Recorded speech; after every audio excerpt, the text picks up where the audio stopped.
Bad news naman para sa Carats. Sasabak na kasi sa military enlistment ang 17-member na si Wonu.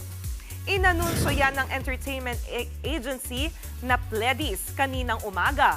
Magsisimula si Wonu sa kanyang military service ngayong April 3. Dahil dyan, hindi na muna siya makakasama sa anumang engagement ng grupo. Although, makakadalo pa rin naman daw si Wonu sa kanilang 17 in Carat Lands concerts ngayong Marso. Si Wonu na ang pangalawang SVT member na magsisilbi ng mandatory military service matapos mag-enlist o ma-enlist si Jonghan last September.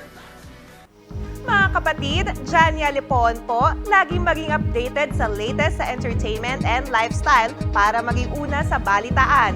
Bisitahin at mag-subscribe na sa social media pages ng News 5.